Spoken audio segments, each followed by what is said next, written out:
si COA nakakita ng korupsyon, ang ginagawa ni COA, nagkakaso siya. Ganun po yun. Pero yung mga katulad nila Heidi Mendoza at saka ni Shelo Magno, ganyan yung sasabihin nila, hindi kinlear ng COA si Inday Sara kasi wala namang sinabi na free of corruption yung Emerald, ganyan. Ganito ang mga tirada ng mga kakamping at ni Heidi Mendoza. Yung notice of disallowance, they want us to take it hook, line, and sinker as something that is equivalent to corruption. Gusto nyo na shortcut? Yan nga yung point ko nun diba? Kaya nga nilabas ko yung mga notice of disallowances ng UP na napakalaki. Mas malaki pa sa notice of disallowance ni Inday. Kasi kung ang inyong pagkaintindi sa notice of disallowance ay badge of corruption, ba't di kayo nagagalit sa UP?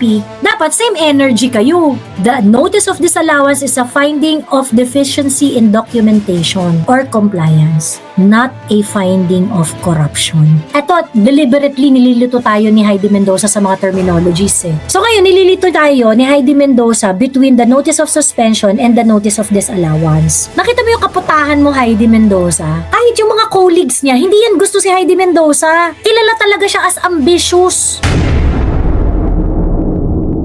Sobrang naaliw talaga ako dahil sinunog ng bonggang-bongga ni Attorney Vista si Heidi Mendoza. Nakakaloka siya. This is also very, very helpful pagdating dito sa mga discussion ng COA audit ni Inday. Kasi, di ba, ang ginagamit ng mga pinks, itong mga hanash ni Heidi Mendoza na, by the way, I am really going to campaign to everyone in the world. Kasi hindi raw ako kilala ni Heidi Sabi ko, huwag ka mag-alala, hindi mo ako kailangang makilala. Sabi ko ganun, ako lang naman ang maninigurado na hindi ka mananalo sa kahit anong eleksyon, Heidi Mendoza. Ganyan. Kasi pag ambisyosa ka, Heidi Mendoza, dapat matalino ka. Kaso nga lang, hindi ka magaling, tapos nagpagamit ka pa dun sa trial ni Justice Corona. Paiyak-iyak ka pa, ganyan-ganyan mga kung ano-ano pinagsasabi mo sa bank accounts niya. Na never naman napatunayan na relevant. Diba? Anong pinag-iiyak mo nun? So ngayon, itong si Heidi Mendoza, kasama nung barkada na si Shelo Magno, these people are deliberately confusing people with their remarks on the COA audit. So sabi dito ni Attorney Vista, sabi niya, full point-by-point response to Heidi Mendoza. Her exact words, ako pa raw ang nag-misled. Attorney, yung buong process ng adjudication at appeal nakaloob sa iba't ibang COA decisions. What she means, she's saying that the notice of disallowance already went through COA's internal process such as adjudication, review, and appeal stages. Because of this, she believes that there is already something serious or negative about the OVP spending. She also implies that if I understood COA procedures properly, I would not say COA did not issue any finding. Nakakaloka to. Kasi yung notice of disallowance ni Inday, 2023 pa yun If COA find it serious, yung notice of disallowance, dapat lumabas siya as a finding do sa 2025 na COA audit report, annual audit report ng COA kay Inday. Hindi naman lumabas na serious finding siya. So ibig sabihin, at this point, kung ano man yung notice of disallowance na nangyari in the past, it is something that is not significant. It is something na hindi nyo dapat kinawo-worry, Heidi Mendoza. Anyway, sabi ni Attorney Vista dito, Heidi, di ba, binanggit niya na yung pangalan. The presence of an ND and the fact that it goes through COA's internal review does not mean COA found corruption. ND is always appealable under PD 1145. Adjudication and appeal means the ND is not final. Kasi dinadrop niya yung mga ganong words Adjudication at appeal, ganyan-ganyan. Adjudication and appeal simply mean that ND is not final. Even after seeing the documents for more than 3 years, COA did not file a graft case. That means COA did not reach a finding of criminal wrongdoing. COA has the documents, COA has the authority, COA still did not file any corruption case. That is the only conclusion supported by COA's own decision. Itong mga tangang to, si Heidi Mendoza at saka yung mga nila, ang hinahanap nila is specific words that COA did not find anything wrong under Inday Sara's account. Yun yung hinahanap nila. Hindi naman sinabi kasi ng ng COA na walang korupsyon. Ganyan. Kailan ba nagsasabi si COA na may korupsyon? Pag si COA nakakita ng korupsyon, ang ginagawa ni COA, nagkakaso siya. Ganun po yun. Pero yung mga katulad nila Heidi Mendoza at ni Shelo Magno, ganyan yung sasabihin nila, hindi kinlear ng COA si Inday Sara kasi wala namang sinabi na free of corruption yung Emerald, ganyan. They make it appear as if COA is bound to say na hindi, walang involved na corruption dito. Wala namang ganun, hindi naman nagagano ng COA talaga eh. Pero ang COA, pag nakakita ng korupsyon, Madam Heidi Mendoza, magkakaso sila. Anyway, sunod na hirit ni Heidi Mendoza at ganito rin ang hinihirit ng mga minions nito. Ayan, attorney, hindi ako makikipagtalo sa iyo on legal matters pero never kong papalampasin ang iyong maling tirada. Anong pinagsasabi nyo na COA did not issue any finding? Meron na nga pong notice of disallowance, diba? She believes that the notice of disallowance itself is already a finding against Sara Duterte.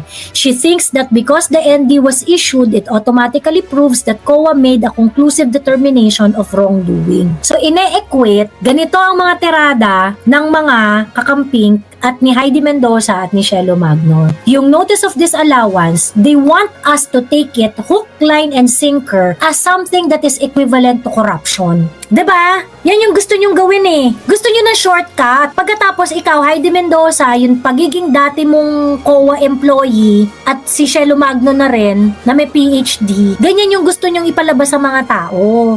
Tinatangan nyo yung mga tao. Gusto nyo automatic, pag sinabi ang notice of disallowance, it should be equivalent to corruption. Eh yan nga yung point ko nun eh, di ba? Kaya nga nilabas ko yung mga notice of disallowances ng UP na napakalaki. Mas malaki pa sa notice of disallowance ni Inday. Kasi kung ang inyong pagkaintindi sa notice of disallowance ay badge of corruption, ba't di kayo nagagalit sa UP? Dapat same energy kayo. Eh dyan kayo nag-graduate eh. So sabi ni Attorney Vista, the notice of disallowance is a finding of deficiency in documentation or compliance, not a finding of corruption. Ulitin natin. The notice of disallowance is a finding of deficiency in documentation or compliance, not a finding of corruption. Under COA rules, an ND is not final, not conclusive, and fully appealable. It does not declare criminal liability or intentional misuse. Under PD 1145 and COA jurisprudence, only a fraud audit allowed by referral to the Ombudsman signals suspected corruption. COA did not do that. So yes, COA made an audit observation, but COA did not make a corruption finding. That distinction is important and accurate. Pero why do you always keep on equating na yung notice of disallowance ni Inday is equivalent to corruption? Hindi ba dapat, kung talagang consistent kayo dun sa mga pinaniniwalaan ninyo, hindi ba dapat na ang paniniwala nyo dyan ay ang inyong mga calls, ang inyong mga hanash, dapat nakatarget kay COA? COA, anong ginagawa ninyo? Ba't di nyo pa kasuhan yan? Ba't magsampa na kayo ng kaso kay Inday? Ba't di nyo inaaway yung COA? Appeal to authority na nagtrabaho siya dati sa COA. True! Another hirit na naman ni Heidi Mendoza. Huwag nating guluhin ha, hindi yun issue ng missing documents. Malinaw po sa COA regulation, notice of suspension ang in-issue kung may missing information or document. Hindi po NS ang na-issue. ND po ang ibig sabihin ay may mga lalabag sa pamantayan o batas na nakatakda kung paano gamitin ang confidential funds. Ito pa no, ito deliberately nililito tayo ni Heidi Mendoza sa mga terminologies eh. Kaya grateful ako sa mga kagaya ni Attorney Vista who are very very patient na i-explain talaga point by point yung mga ganitong bagay. Guys, kung hindi nyo pa fina-follow si Attorney Vista, i-follow nyo na. So ngayon, nililito tayo ni Heidi Mendoza between the notice of suspension and the notice of disallowance. She is saying that because COA issued an ND instead of NS, it means the violation is not about missing documents but about improper use of confidential funds. She is implying that the ND already confirms the rules were broken. Kaso, yung notice of disallowance na yan, binasa nyo rin yan sa House of Representatives eh. At doon sa House of Representatives na yun, ang sinasabi doon, kulang lang sa documentation. So whatever terms that you are throwing at us, Heidi Mendoza, it will not belie what is in that notice. At yung notice na binigay kay Inday is actually a notice about notice of disallowance which pertains to the missing documentation. Ayun, so sabi ngayon ni Attorney Vista, the ND was issued because COA said the documentation for confidential fund was not sufficient under ICFAO standards. Even if the deficiency is not labeled as missing documents, it still falls under documentation or compliance failure. folder. An ND is issued whenever supporting papers are inadequate, late, or not compliant. It does not automatically mean fraud or intentional wrongdoing. More importantly, COA did not escalate the ND into a fraud audit or a complaint with ombudsman. If COA believed that there was illegal or corrupt use of funds, COA would have taken those steps. They did not. Nakita mo yung kaputahan mo, Heidi Mendoza? Ayun, average student lang yan si Heidi sa Sacred Heart College sa Lucena, Dian Bright. Actually, sa totoo lang, madami akong nakausap sa COA. Mga taga-COA. Kahit yung mga colleagues niya, hindi yan gusto si Heidi Mendoza. Kilala talaga siya as ambitious. There's nothing wrong about being ambitious, Miss Heidi. I'm not saying there's something wrong with that. Ang sinasabi ko lang, if ambitious ka, dapat magaling ka. Hindi ka magaling, madam. Nanloloko ka nga ng tao sa mga ND, dapat ganito hilig mo ang manloko Mali ka rin na sabihin, only COA can examine. Itatama ko lang only the Intel and Confi Audit Unit. Di po yun nakikita kahit ng resident auditor na siyang nag-i-issue ng audit opinion. What she means, she is saying the resident auditor supposedly has access to confidential fund liquidation documents. Because of this, she argues that the clean audit opinion should consider confidential fund spending. My reply, COA Circular 2021-001 states only that only ICFAO may open confidential fund documents. Resident auditors do not have access to sealed confidential records. The clean audit opinion does not cover the detailed confidential fund liquidation. The clean opinion is issued by the resident auditor based on financial statement, not the sealed ICFAO folder. The ND, on the other hand, comes from ICFAO. These are separate COA functions. They are not mixed. They do not cancel each other. They do not override each other. They operate under different rules. So there is nothing inconsistent between having a clean audit opinion and also having an ND. Your concern arises from assuming the two audits are linked, but COA rules say they are not. Another, ergo, kung hindi nakikita ng resident auditor yung liquidation docs ng Confi and Intel, paano natin ipapasok yung audit opinion at i-relate yung clean opinion na nagpawalang bisa sa notice of disallowance? What she means, she believes that because the resident auditor cannot see confidential fund documents, the clean audit opinion has no value and cannot be used in any discussion. Ang nire-refer nila dito, I think, is yung annual audit report na nagsasabi na clean yung financial statements ni Inday, and then yung notice of disallowance that is issued by ICFAO. So ngayon, kasi nakailang fiscal year na, pero hindi naman lumalabas as significant issue yung notice of disallowance. Ang sinasabi ni Heidi Mendoza is that, yung sinasabi ni Heidi Mendoza at saka ng iba is that, yung audit, yung clean audit, it has no value when it comes to the notice of disallowance kasi separate daw yun. So, in short, hindi kiniklear ng COA si Inday from wrongdoing kasi meron pa rin naman daw na notice of disallowance. Ang problem nga is, yung notice of disallowance, hindi nga siya nag-ripen into a complaint,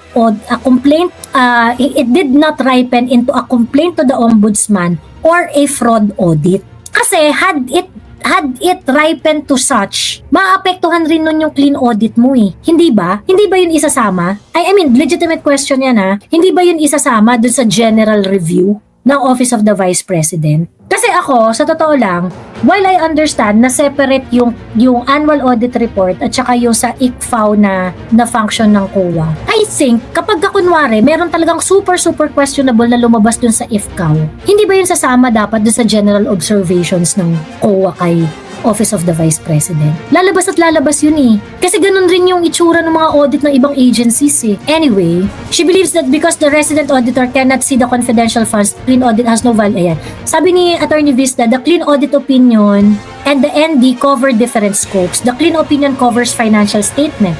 The ND covers specific transaction. They are not meant to cancel or override each other. No one ever said the clean audit erases the ND. The clean audit simply shows that the agency overall financial statements were fairly presented. Not every component pass IFCAO requirements. So your question is based on misunderstanding. COA itself separate these audits. Only by mixing them together, you do create a contradiction. One that COA own rules do not recognize. Okay. I think mas malinaw na. mas malinaw na. Yung clean audit ng Office of the Vice President, even if it is separate, it gives some clarity on the financial statement of the OVP. Clean, 'di ba?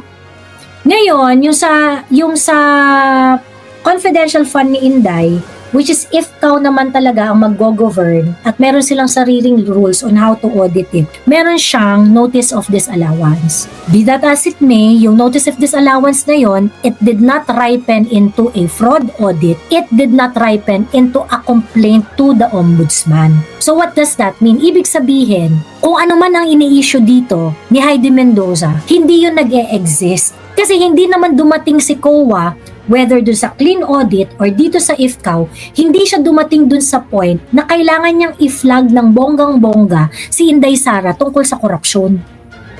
'Di ba? Ano po ang sinasabi na no COA decision naming her personally? Sa kanya po nakatukoy yung ND. Ano po ang sinasabi ng batas? Ang ND kailangang i-refund, i-restitute. Hindi po yung sinasabi mong ipadala sa ombudsman. Fraud audit po ang ganon. Wala pong papel ang ombudsman sa ND. Iba ang role at kapangyarihan ng COA sa ombudsman.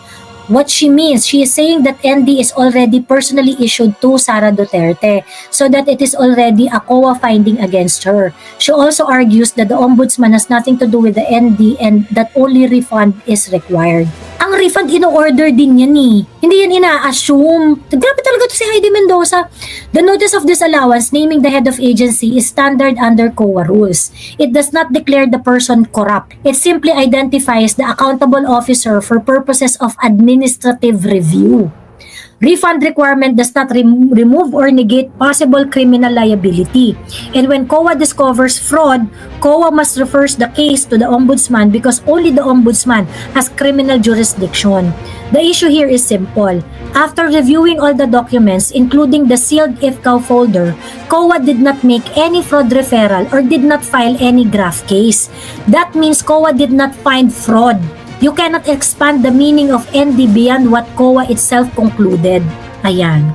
Bongga yung closing remarks dito ni Attorney Vista. Sabi niya, if COA, the only agency that saw the sealed IFCAW files, believed corruption occurred, then where is the graft case? This is the one question that ends all debate. Sobrang linaw, 'di ba? And I think this is something that we can use in all puro na lang away, magmahala na lang tayo. Akyat ka na, Sas.